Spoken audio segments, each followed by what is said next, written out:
Hi, everyone. This is so wonderful to have William's book, A Guide to Awareness and Tranquility, now translated into Italian. I just love that I can share his work with you, and I just know how much you will appreciate and be so delighted by this true master teacher. You've found a real gem here in this work. And I'm also very happy and want to thank Andrea for recognizing William Samuel's work and wanting to get it translated into Italian for all of you. So my appreciation and thank you, Andrea. This is lovely. Andrea asked me if I might be able to share a little bit about me and my relationship with William Samuel. And it really all started when I read this book, A Guide to Awareness and Tranquility, and I think I got the book maybe in 1978. And I read the whole book. I think I read it in 3 days. I just devoured it. It was just so beautiful. He made all the other books that I'd been reading, he made everything so clear and so easy for me to grasp and understand, and the sense of joy and freedom that he brought to me. He says specifically, when you read his books, read with your heart. Don't try to understand intellectually or read every word and try to figure out what he's saying, but just read gently. Read with your heart. And somehow I got it. I realized what he was saying, and I was so moved by this gift of his words that he brought to me, and the joy that was finding me through every word I read. It was like another layer uncovering in my own heart, another layer of understanding. And, one of the things he always did was to point us back to ourself, and he kept saying, this joy, this light, this truth, it's within us. We know it. It's already ours. And when I read this book and began to realize that was true, it was so true. And so after finishing the book, I called William, and we had a lovely conversation, and he was so fun. He was so lighthearted and just easy to talk to, and we became good friends. And through all the years that I knew him, we were good friends. And he would come with his wife Rachel to visit us in where we lived, and we would go to Alabama, my husband and I, to visit them. One of the very lovely things for me was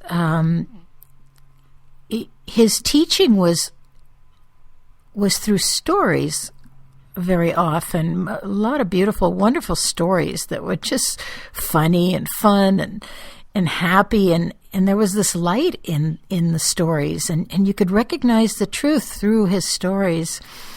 And when we would visit, he was never, he didn't really ever want to get too serious or too heavy.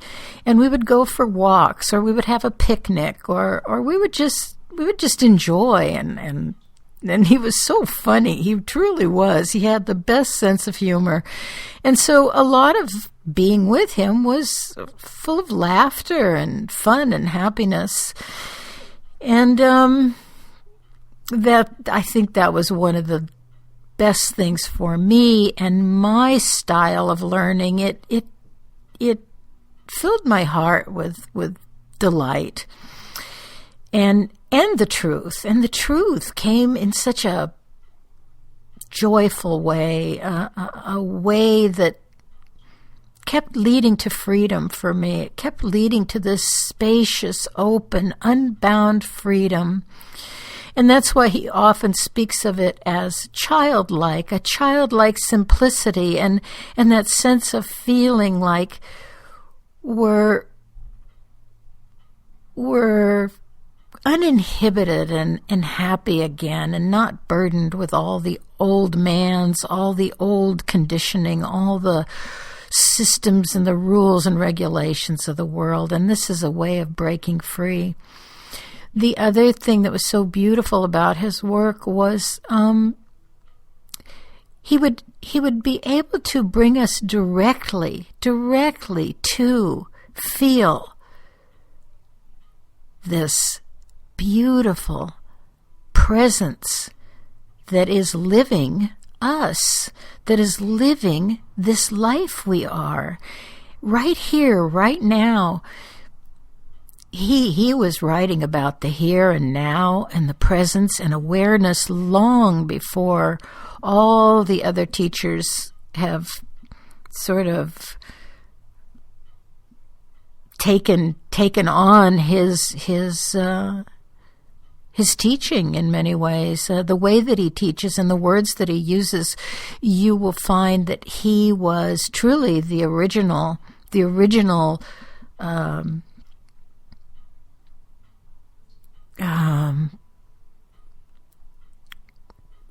artist, the gifted one that brought the words that we hear so often today.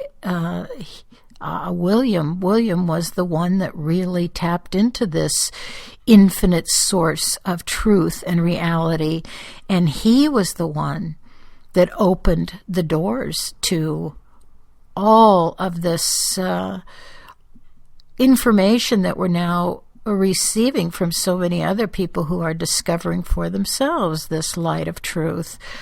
But William was a teacher's teacher, it's true, and William really, for me, he still says it the best. He still brings it right home to ourself, where we can feel, know, touch, live, understand, be this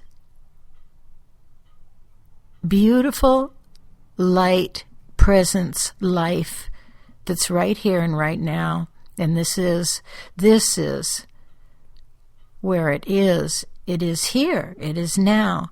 And I want to read a little piece to you from his book, just because it points out so simply and so clearly this wonderful message of awareness, and his description or way of communicating to us about awareness. And this is right at the beginning of the book, and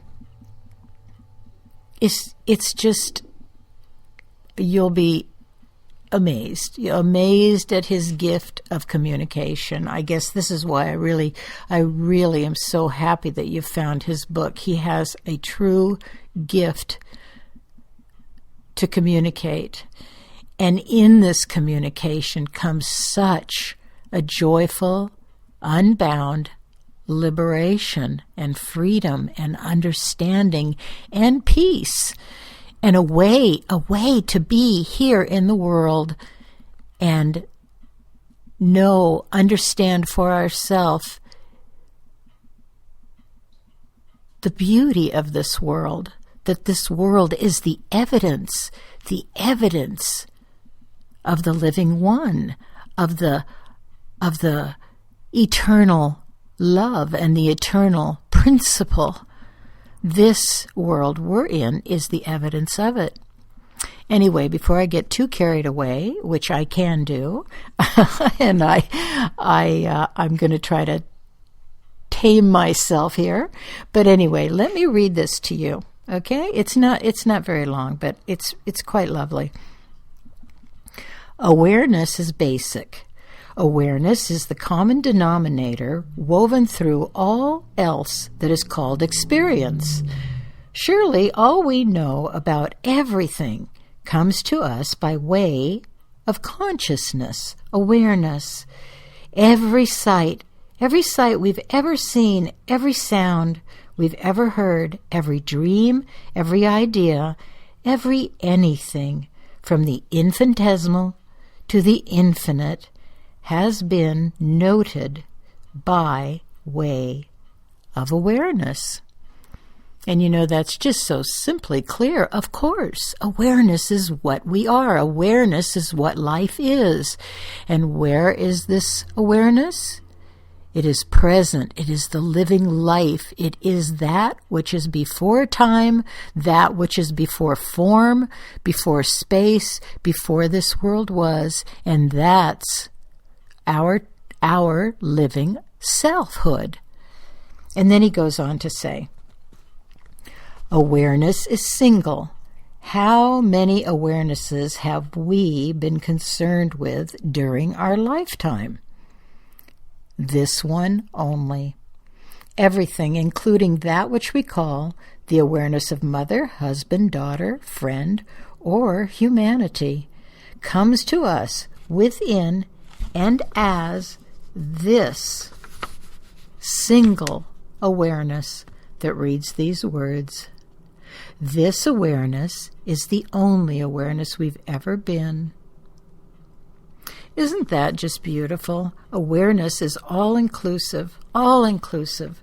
Nothing is left out of this awareness that we are.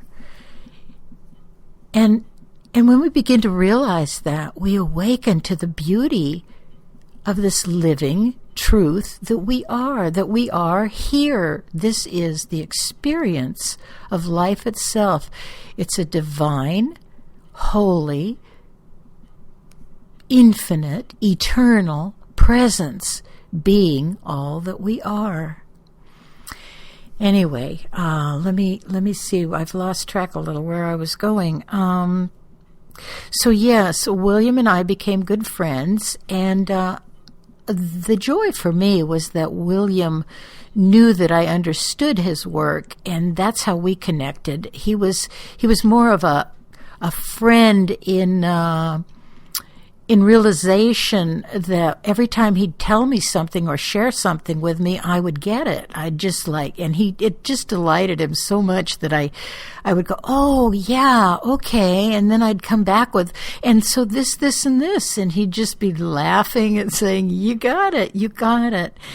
And so we had this compatibility between us because I did understand it so readily or so quickly and easily. It would just open my heart. And eventually, when he passed away, he gave me all the copyrights to his material and to his books, and I've kept all of his books published over the years. And people keep finding him, and people keep realizing what an incredible, brilliant, true master teacher William really is.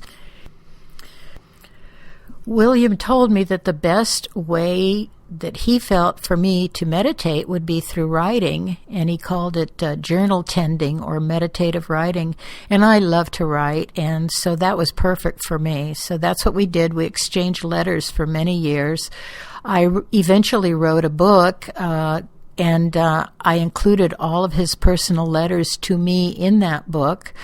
So that's really a gift to everyone to get to enjoy his letters to me, because they're just simply wonderful. And so my book is out there now, and it includes a lot about William so that people will connect to William, because that's really what I wanted to share. I wanted to share the joy, the unbound freedom of this true and genuine self-discovery, and the very love for this man who had been so practically given his life to express these truths and to have found these truths for himself and lived them for himself so that he could give us what he's given us in this book. So do read this, A Guide to Awareness and Tranquility. You will be transformed. I know you will. And you'll find your own childlike, unique, beautiful joy, and and the love of living again and the understanding of this world. And you'll find it there. Well, you'll find it in your own heart, because that's where he takes us, back to our own heart. Anyway, thank you all. And if you have any more questions that you'd like to ask me, just ask Andrea, and he can forward them to me. And I will be happy to answer anything you want to know about William. And do enjoy this book, and thank you all so much. And I love you all, and this is just lovely. Thank you.